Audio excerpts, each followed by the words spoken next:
कक्षा सप्तमी सामाजिक विज्ञान विषय अध्याय 2 नए राजा और उनके राज्य बचा हुआ भाग है। ये पाठ का पहला प्रश्न, लेखक अल बैरूनी की अरबी में लिखी कृति का नाम बताइए। मोहम्मद गजनवी है, उसने लेखक अल बैरूनी को भारत के इतिहास के लिए किताब लिखने को कहा। उस किताब का नाम था किताब अल हिंद।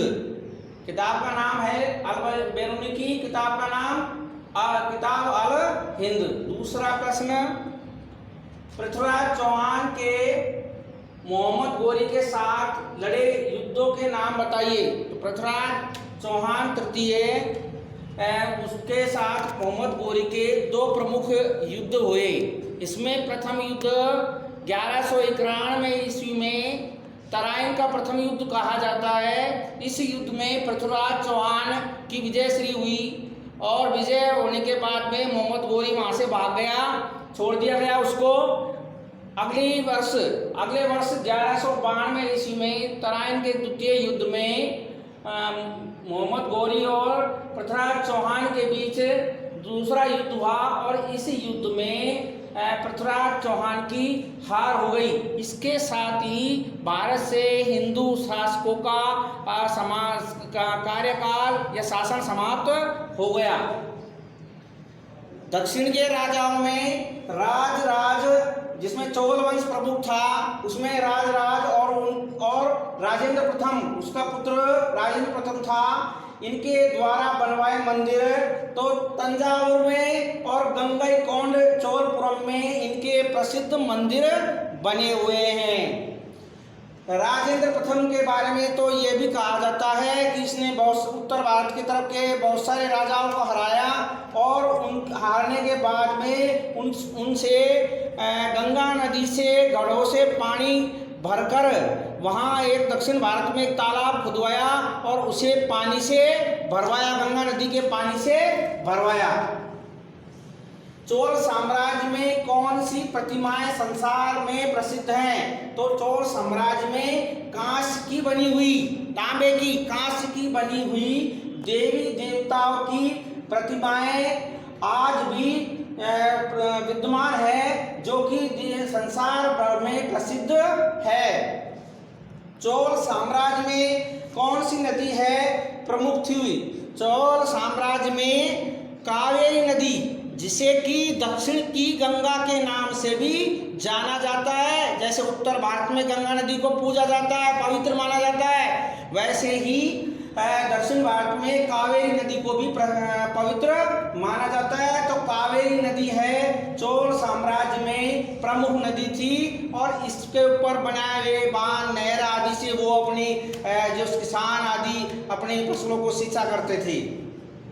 छठा प्रश्न, चोल साम्राज्य में किसानों की बस्तियां किस नाम से जानी जाती थी? जहाँ किसान जो रहा करते थे बस्तियों में, उस समय उन्हें उर के नाम से जाना जाता था। जो किसानों की बस्ती होती थी उन्हें उर के नाम से जाना जाता था। चोल वंश में गांवों के समूह, गांव होते और गांवों के समूह हैं को किस नाम से जाना जाता था? पुराने समय में चोल वंश में जो गांव होते उनके समूह को नाडु के नाम से जाना जाता। आज भी तमिलनाडु है, इस प्रकार के नाम उसी समय के प्रदान किए हुए हैं। तमिल लोगों का नाडु, ठीक है, यानी तमिल लोगों के गांवों को नाडु के नाम से आज भी तमिलनाडु राज्य है हमारे यहाँ, जो तमिल में गांवों के समूह को कहा गया उस समय। चोल राजाओं ने धनी भूस्वामियों को सम्मान के रूप में क्या कहा? चोल राजाओं ने जो धनी भूस्वामी थे, जिनके पास बहुत अधिक मात्रा में भूमि थी, उन्हें मुवेदन वेलन जिसका अर्थ होता है 3 राजाओं को अपनी सेवा देने वाला किसान, यानी 3 राजाओं को अपनी सेवा देने वाला किसान कहा जाता था। ये इसके सम्मान के रूप में, किसानों को सम्मान के रूप में राजा के द्वारा प्रदान किया जाता था, या उन्हें अर-ई-आर या प्रदान, जिसका अर्थ क्या होता है? प्रदान। अर-ई-आर या प्रदान उसे कहा गया। ये उपाधि चोल वंश के राजाओं ने बड़े भूस्वामियों को प्रदान की।